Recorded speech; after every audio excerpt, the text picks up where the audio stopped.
Hello everyone.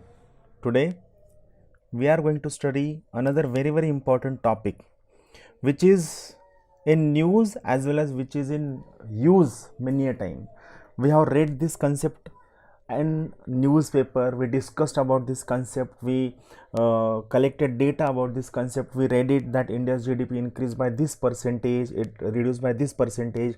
India is fastest growing economy, China is fastest growing economy, China's GDP is in 2 digit. So we read everything, but we do not take these efforts to understand GDP in our own language. Today we'll try to understand the concept of GDP in our own language.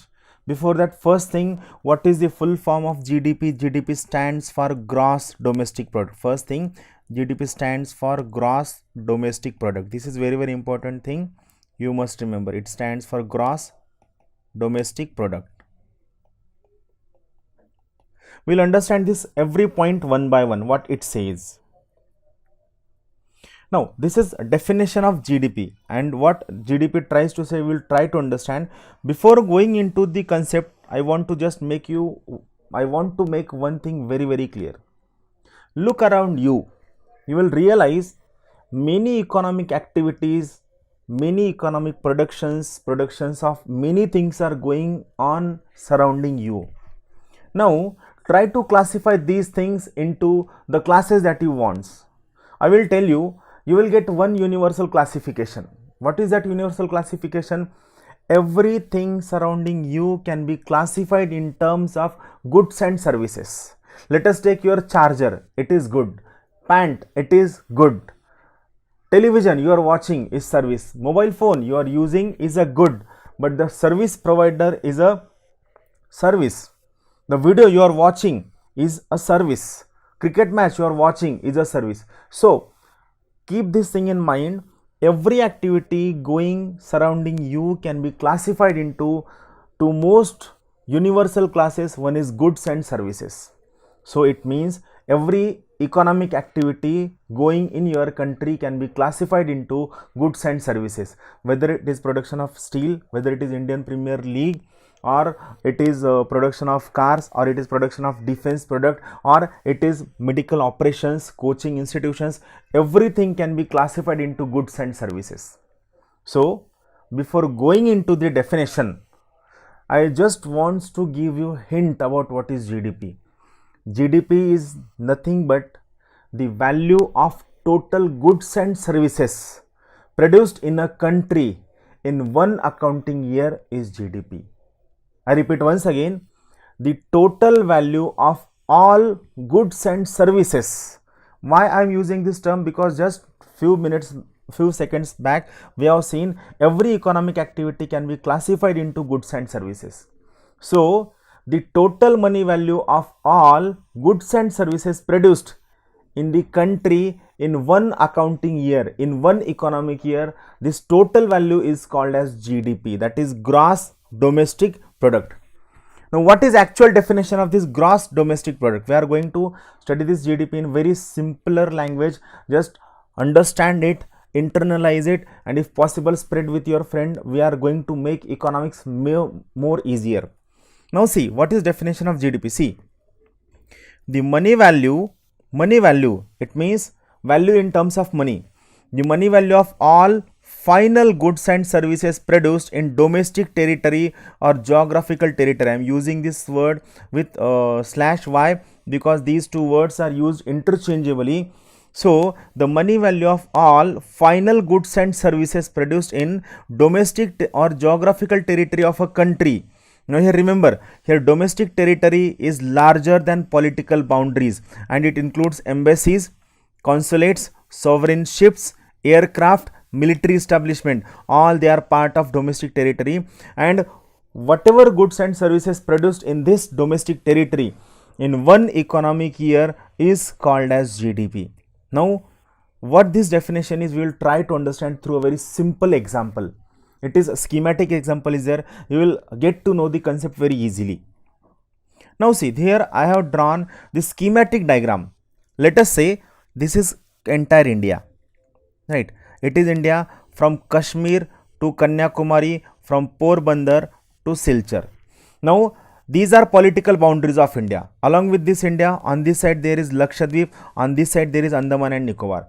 So, India, Kashmir to Kanyakumari, Porbandar to Silchar, Lakshadweep and Andaman Nicobar, they forms political boundaries of India.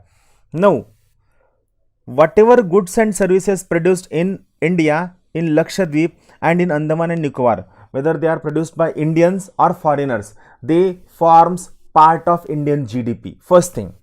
Now, this is regular thing.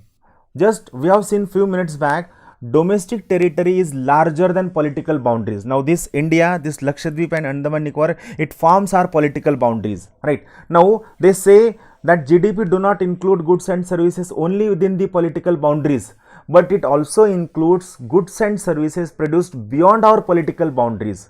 They are produced where? They are produced at many places. For example, let us say this is UK, United Kingdom. In UK there is Indian Embassy. You must be knowing this term embassy. Embassy जिसको हम हिंदी में दूतावास भी कहते हैं. Basically embassy is a sovereign office of a nation in other country. For example, India has its embassy in London. London is the capital of United Kingdom. So that embassy is sovereign part of India. Now what is meaning of sovereign part of India? It means anyone who wants to enter into Indian embassy, he has to take permission of Indian government's official. Why? Because that embassy shall be treated as sovereign part of India. Right. Let us say here in Australia there is another embassy in case of Australia. Now here Afghanistan. Afghanistan is war-torn country. It is affected by terrorism to a very larger extent. So Afghanistan requested India that you please send your military forces, as you have expertise in tackling terrorism and you tackle terrorism very nicely. So you please send your military or armed forces so that the armed forces can train our military personnel very nicely. So they gave us this sovereign portion which is called as military establishment. Now in this military establishment only Indian soldiers have right to enter. No foreign soldier, not even Afghan soldier or Afghan police or any Afghan politician or any Afghan officer has right to enter into military establishment without permission of the government of India. And other sovereign aircraft and sovereign ships in the international waters, that is part of domestic territory. So I repeat once again, keep this line in mind. The term domestic territory is larger than political boundaries. It involves our political boundaries plus Indian embassies plus military establishments plus sovereign ships and aircrafts. Let us say, now I want to give you one simple example. Let us say India produced total goods and services of 1000 rupees on the mainland India. Now we arranged, let us say we arranged an Air Force show in Lakshadweep.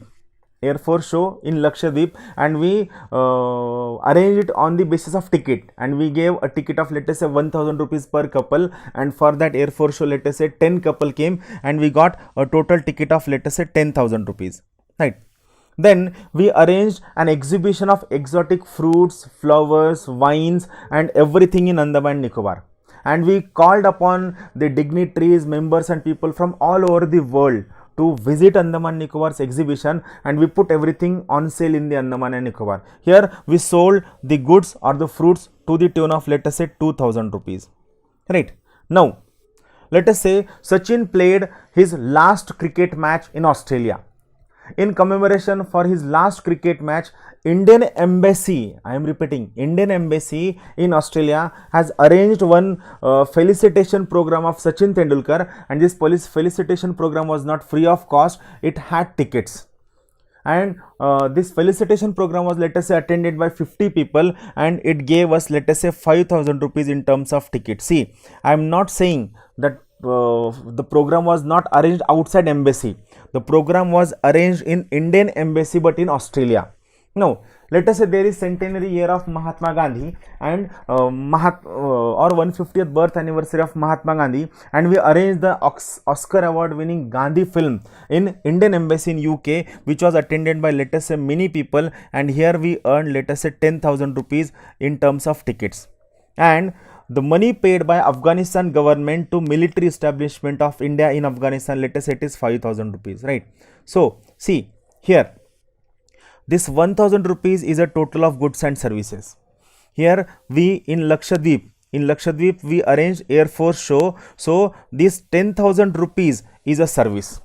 In Andaman and Nicobar we arranged an exhibition of fruits, flowers and various exotic medicinal plants, for which we got 2,000 rupees, so it is about services.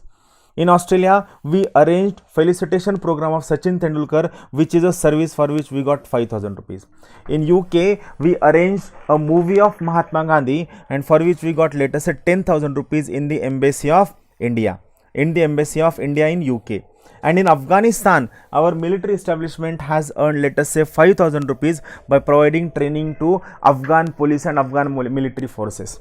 Right. So this is total in terms of goods and services. See, here it is goods and service, it is service, it is goods, it is service, it is service, and this is service. So whatever economic activity that are being carried on in Indian domestic territory can be classified into goods and services. This is basic we have seen, right? Now coming to then what shall be the GDP of India? So here in case of India, the total of, see, this 1,000 rupees plus this 10,000 rupees plus this 5,000 and 2,000, 7,000 rupees and this 15,000 rupees. So this 1,000 and 10,000, 11,000 plus 7, 18,000 and 15,000. So 33,000 rupees shall be the GDP of India. 33,000 rupees is the GDP of India. So again, I repeating the definition once again, the final money value of all goods and services produced in domestic territory of a country in one accounting year is GDP. This we will try to understand in a very simpler manner in next example.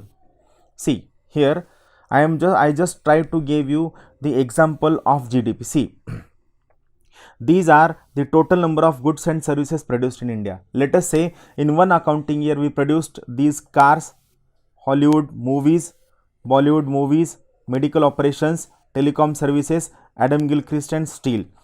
Car is good, Hollywood, Bollywood movies are services, operation and telecom service, they are services. Adam Gilchrist played a match and he got, let us say, 10,000 rupees. So it is a service, and we produced a steel of to the quantity of 100 quintal. So it is again a good. See, every economic activity has been classified into goods and services. Let us say we produced 100 cars, 50 Hollywood movies were screened, 200 Bollywood movies were screened. In entire India, let us say only 150 operations were being conducted. Telecom services were provided 1000 services. Adam Gilchrist played, let us say, one match, and we produced steel, let us say, to the tune of 100 quintal. Now, price of each car is 1000 rupees. Single Hollywood movie earned 500 rupees.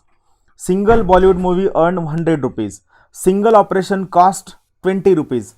Single telecom service cost 10 rupees, and Adam Gilchrist was given 10,000 rupees for one single match, and steel costed, let us say, 30 rupees per quintal. So this is the quantity produced in one accounting year, and this is the price of each unit. So if single car cost 1000 rupees, in this case 100 cars shall cost 1 lakh rupees. So in this way, if you go for this entire total, we will get the total of 1,71,000 rupees. So this 1,71,000 rupees is nothing but the GDP of India.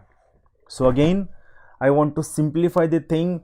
What is GDP? In simple term, it is total value, monetary value of final goods and services produced in domestic territory of a country in one accounting year is your GDP. Here you have to remember one important thing. While counting GDP, final value is taken into account. Three methods are there for counting GDP. One is expenditure method, second is income method, and third is product method. But we are not going in details of those three methods. Just remember, while counting GDP, final value, actual sold value is taken into account. Second thing, location is more important in case of counting GDP. Who produced goods and services is not important. where the goods and services were produced is more important. So I repeat once again, while counting GDP, location is more important than the person who produced the GDP.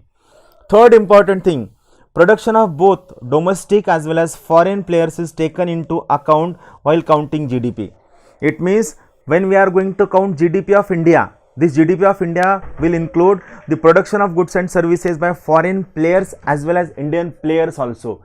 Remember this thing, while counting GDP, production of goods and services by foreign player as well as Indian player, both are taken into account.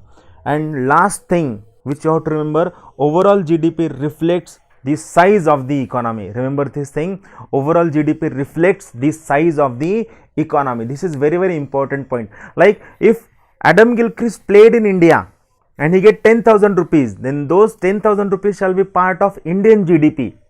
But if Sachin Tendulkar plays a cricket match in America and America gives him 15,000 rupees, then in that case those 15,000 rupees shall be part of American GDP. It won't be part of Indian GDP. So I repeat once again, while counting GDP, location or the place of production of goods and services are more important than who produced those goods and services. Keep this thing in mind and you will get an idea. The total number of goods and services produced in our economy is nothing but the GDP of India. This is very simple concept. So keep tuned to watch all the lectures. Thank you very much. Have a good day.